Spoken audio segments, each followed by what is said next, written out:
कि जौहर यूनिवर्सिटी शिक्षा का केंद्र है और वहाँ हिंदू, मुसलमान, सिख, ईसाई सभी धर्मों के बच्चों के पढ़ने के लिए आज़ादी है। अगर सरकार को किसी व्यक्ति विशेष से या किसी विशेष धर्म से या नाम से अगर उनको आपत्ति लग रही है या आपत्ति समझ में आ रही है तो उनको उसका नाम बदल दे। ऐसे तो नक्शा जितने पुराने यूनिवर्सिटी है देश में उसमें किसी का नहीं हुआ क्योंकि उस समय विकास प्राधिकरण वगैरह थे ही नहीं। यूनिवर्सिटी को कोई नुकसान ना पहुँचाया जाए क्योंकि उसमें जो पैसा लगा है वो देश का पैसा लगा है।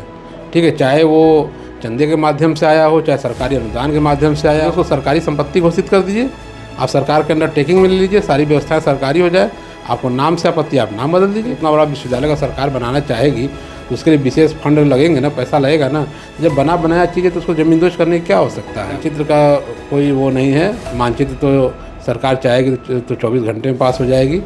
और उसमें मेन है कि वो आजम खान जी द्वारा बनवाया गया है और आजम खान जी से सरकार को क्या आपत्ति है ये आज तक हम लोग भी नहीं समझ पाए कि भाई क्यों उनको इतना परेशान किया जा रहा है, क्यों उनके द्वारा बनाई गई यूनिवर्सिटी को जमींदोज किया जा रहा है। साथियों, बहुत बहुत स्वागत है खुशखबरिया में। इस वक्त उत्तर प्रदेश के रामपुर की मोहम्मद अली जौहर यूनिवर्सिटी का मामला तेज़ी से चल रहा है।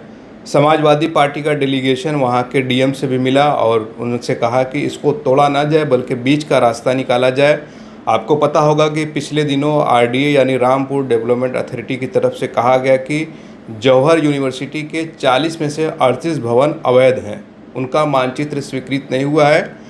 जौहर यूनिवर्सिटी को 15 दिन का समय दिया गया, अगर वो खुद से नहीं तोड़ते हैं तो उसको हम खुद बुलडोज़र लाकर तोड़ेंगे। हालांकि अभी 10 दिन लगभग हो चुके हैं, कुछ ही दिन में 15 दिन हो जाएंगे। अब पता नहीं कि वो रुकेगा या टूटेगा। अखिलेश यादव ने इसको लेकर अपने लोगों से कहा भी, इसको बचाने के लिए आगे आए। आम जनमानस से भी अपील की है सोशल मीडिया के माध्यम से और लगातार उनके नेता वहां पहुंचकर वहां जो छात्र धरने पर बैठे हैं उनका सपोर्ट भी कर रहे हैं। इस वक्त बनारस में हमारे साथ समाजवादी पार्टी के प्रदेश सचिव डॉक्टर अजय चौरसिया जी हैं। उनसे भी जानने की कोशिश करेंगे कि इस पूरे प्रकरण को कैसे देखते हैं। डॉक्टर साहब, ये जो मामला चल रहा है कि 40 में से 38 अवैध निर्माण है, अब बुलडोज़र चला दिया जाएगा। देखिए, बुलडोज़र चलाना किसी चीज़ का सलूशन नहीं है क्योंकि जौहर यूनिवर्सिटी शिक्षा का केंद्र है और वहाँ हिंदू, मुसलमान, सिख, ईसाई सभी धर्मों के बच्चों के पढ़ने के लिए आज़ादी है। अगर सरकार को किसी व्यक्ति विशेष से या किसी विशेष धर्म से या नाम से अगर उनको आपत्ति लग रही है या आपत्ति समझ में आ रही है तो उनको उसका नाम बदल दें। लेकिन किसी भी दृष्टि से विश्वविद्यालय को गिरवाना, तोड़वाना, ठीक है भाई, उस समय कुछ कारण रहे होंगे। क्या कारण रहा कि नक्शा पास नहीं हुआ। वैसे तो नक्शा जितने पुराने यूनिवर्सिटी हैं देश में उसमें किसी का नहीं हुआ क्योंकि उस समय विकास प्राधिकरण वगैरह थे ही नहीं। तो नक्शा को जरिया बना के शिक्षा के मंदिर को, शिक्षा के यूनिवर्सिटी को जमींदोज कर देना ये कहीं से न्याय संगत नहीं है। जितने भी छात्र वहाँ वर्तमान में पढ़ रहे होंगे उनको सबको कहीं न कहीं समायोजित किया जाएगा। और समायोजन में बहुत सारी दिक्कतें आती हैं। जैसे किसी को किसी जगह भेजा जाए, किसी को किसी भेजा जाएगा। लोग अपने सहूलियत से वहाँ रामपुर में पढ़ने गए थे, अब उनको किसी को दिल्ली यूनिवर्सिटी शिफ्ट कर दीजिए या किसी को कहीं शिफ्ट कर दीजिए, किसी को बनारस शिफ्ट कर दीजिए। तो ये कहीं न्यायोचित नहीं है। बीच का रास्ता क्या निकल सकता है? आप भी कानून के जानकार, बहुत सारी चीज़ों पर नज़र रखते हैं। बीच का रास्ता यही है, देखिए कि इस यूनिवर्सिटी को कोई नुकसान ना पहुंचाया जाए क्योंकि उसमें जो पैसा लगा है वो देश का पैसा लगा है। ठीक है, चाहे वो चंदे के माध्यम से आया हो, चाहे सरकारी अनुदान के माध्यम से आया हो, चाहे समाज सेवी संस्थाओं के अनुदान के माध्यम से आया हो, है तो पैसा इसी देश का है। तो वो जो पैसा इसी देश का लगा है तो उसको गिराने का कोई कारण समझ में नहीं आता है। उसको यथावत स्थिति में बनाए रखना चाहिए।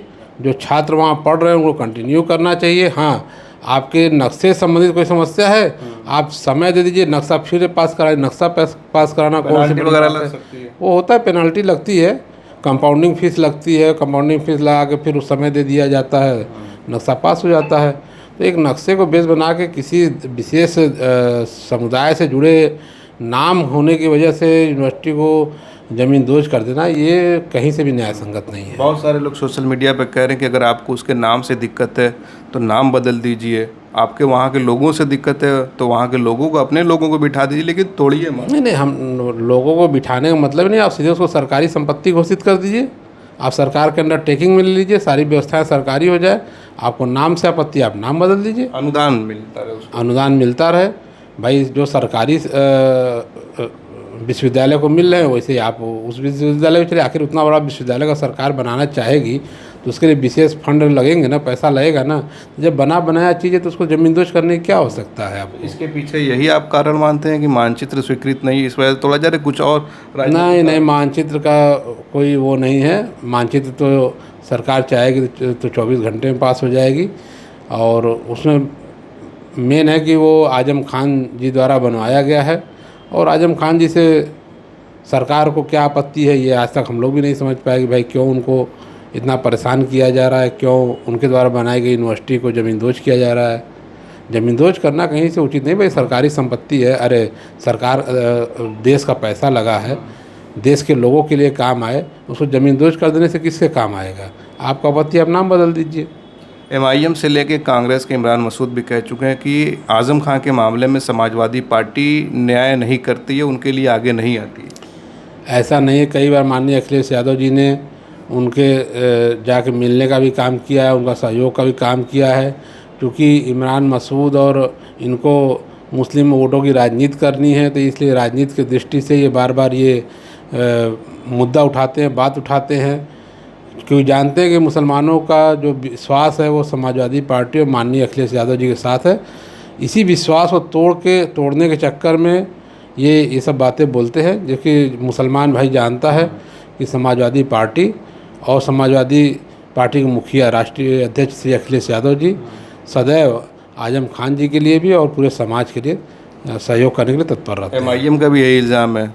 बताया तो आपको, कारण वही है, उनको बस ये है कि यूपी में एंट्री करनी है, राजनीति करनी है, मुस्लिम वोटों का बंटवारा करवाना है, इसलिए ये सब बातें बोल रहे हैं। वो कह रहे हैं कि आप मुसलमानों को उनका हक नहीं देते, हमसे गठबंधन करिए, नहीं करेंगे तो हम 200 सीटों को लड़ेंगे। नहीं, मुसलमानों को क्या आपको लगता है समाजवादी पार्टी में उनका हक नहीं मिला? आजम खान साहब को इतना बड़ा कद, इतना बड़ा पद समाजवादी पार्टी की सरकार में मिला। इनके अलावा अहमद हसन साहब थे, और भी लोग थे जो सरकार में मंत्री थे, तो मुसलमानों को बराबर प्रतिनिधित्व समाजवादी पार्टी में मिला है। चलिए, बहुत बहुत धन्यवाद। आपने डॉक्टर अजय चौरसिया साहब को सुना कि उन्होंने कहा कि बीच का रास्ता निकल सकता है, रामपुर यूनिवर्सिटी बचाई जा सकती है, सिर्फ राजनीतिक कारणों से ऐसा किया जा रहा है। आप क्या सोचते हैं? अपनी राय ज़रूर कमेंट करें। आप देख रहे थे खोज खबरिया। बनारस से मैं उबैद, बहुत बहुत शुक्रिया।